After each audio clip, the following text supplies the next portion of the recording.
Baik, Assalamualaikum warahmatullahi wabarakatuh. Kami dari kelompok 8 akan mempresentasikan mata kuliah Etika Profesi Pendidikan yang bertema Etika Profesi Tata Laksana Pendidikan bagi Generasi Milenial. Namun sebelum itu, kami akan memperkenalkan diri terlebih dahulu. Perkenalkan, nama saya Abdurrahman. Nama saya Maulana Tito. Nama saya Izadiana Mumtaz. Nama saya Rizky Trisnabila. Nama saya Batika Syariah. Next. Baik, topik yang akan kami bahas yaitu yang pertama ada tata laksana pendidikan, kemudian yang kedua ada ruang lingkup ketatalaksanaan pendidikan, yang ketiga ada etika profesi tata laksana pendidikan bagi generasi milenial, kemudian yang keempat ada era milenial, kemudian ada pengejawantahan kurikulum dalam merespon budaya dan teknologi, kemudian yang terakhir ada kesimpulan. Next. Topik yang pertama adalah tata laksana pendidikan. Tata laksana pendidikan adalah upaya untuk menghimpun, mengumpulkan, dan mengelola segala kegiatan administratif dalam institusi atau organisasi di bidang pendidikan. Next. Dalam era revolusi industri 4.0, penggunaan sistem manajemen informasi telah menjadi cara yang efektif untuk melaksanakan tugas-tugas kearsipan sekolah. Profesionalisme dan etika dalam pengajaran menjadi penting untuk merangsang pemikiran dan dimensi moral dalam pendidikan generasi milenial. Perkembangan teknologi informasi harus sejalan dengan perkembangan etika atau moral dalam dunia pendidikan. Dalam konteks ini, profesionalisme dan etika dalam pengajaran merupakan aspek kunci dalam tata laksana pendidikan.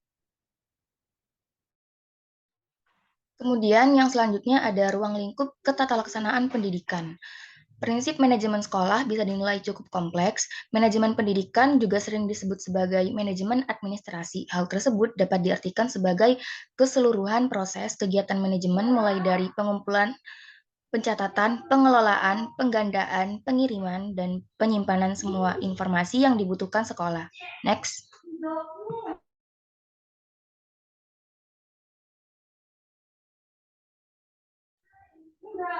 Menurut William Levingway dan Edwin Robinson yang telah diterjemahkan oleh De Liangji, pekerjaan atau tata laksanaan ini pekerjaannya mencakup semua tindakan yang berkaitan dengan skrip, penggunaan skrip, serta pemeliharaannya untuk mencari informasi di kemudian hari.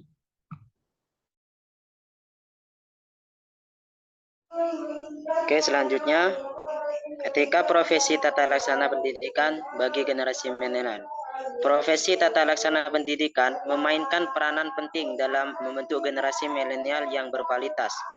Etika profesi merujuk pada kumpulan prinsip, moral, dan standar perilaku yang harus dipegang dan dimiliki oleh para guru, dosen, dan pengelola lembaga pendidikan. Berikut ini beberapa hal penting terkait etika profesi tata laksana pendidikan bagi generasi milenial. 1. Integrasi. 2. Keterlibatan dan kepedulian. 3. Etika penggunaan teknologi. 4. Pembangunan karakter dan nilai-nilai. Next. Oke, selanjutnya kita membahas tentang era milenial. Next. Jadi pengertian dari era milenial ini, apa itu era milenial? Untuk generasi milenial atau generasi Y adalah generasi yang lahir sekitar tahun 1980 hingga tahun 1995 pada saat teknologi telah maju. Mereka tumbuh di dunia yang telah mahir menggunakan media sosial dan juga smartphone, sehingga otomatis mereka sangat mahir dalam teknologi. Next.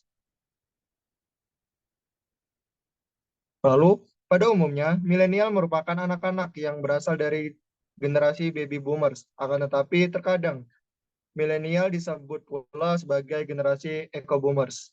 Hal ini dikarenakan pada generasi milenial adanya suatu peningkatan yang cukup besar atau booming pada tingkat kelahiran yang dimulai pada tahun 1980-an hingga 1990-an. Dan kemudian pada abad ke-20 terjadi tren penurunan anggota keluarga yang sebelumnya besar menjadi lebih kecil. Tren penurunan anggota keluarga tersebut terjadi di negara-negara maju dan tren tersebut terus berkembang hingga menjadi dampak yang relatif berpengaruh. Next.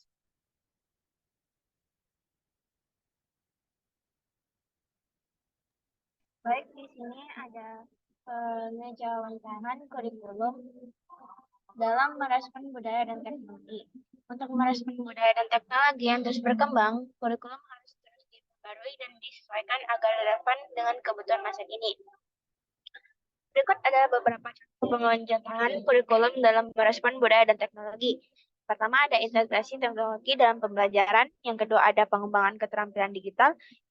Yang ketiga, ada inklusi budaya dalam kurikulum. Yang keempat, ada pembelajaran kontekstual. Yang kelima, ada pembaruan secara berkala. Pengejawantahan ini membantu memastikan bahwa kurikulum tidak hanya memenuhi kebutuhan akademis siswa, tapi juga memberikan landasan yang kokoh bagi mereka dalam menghadapi perubahan budaya dan teknologi di masa depan.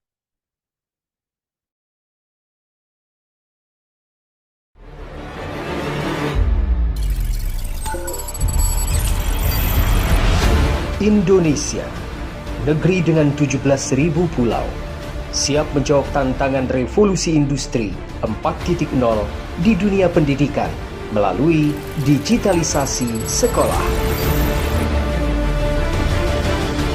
Berawal dari daerah terluar Indonesia, tol langit penyambung pendidikan bermutu kini dibuka.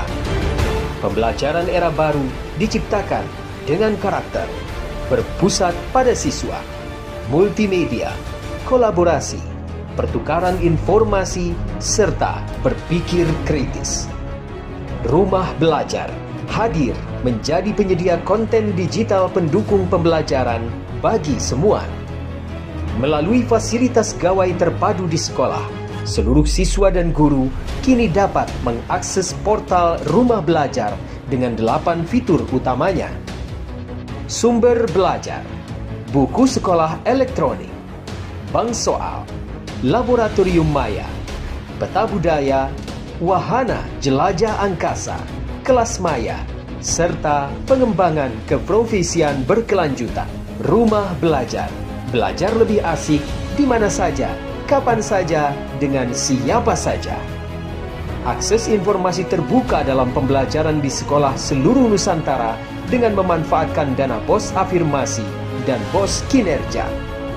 Ke depan, komunitas guru terbentuk dalam dunia maya untuk bersama mengunggah dan mengunduh berbagai materi ajar digital hingga ujian daring lintas sekolah. Digitalisasi sekolah sentuh daerah 3T dengan pembelajaran era baru.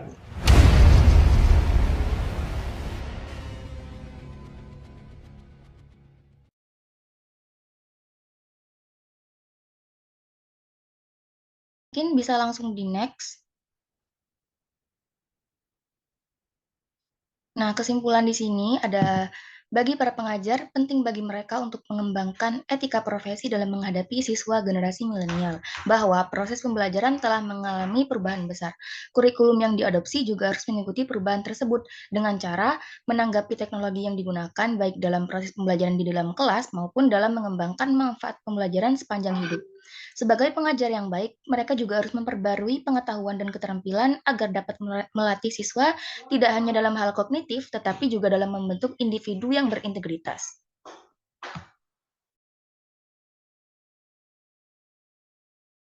Mungkin sekian saja dari presentasi dari kelompok 8. Apabila ada pertanyaan, mungkin bisa ditanyakan di tempat pertanyaan yang tersedia.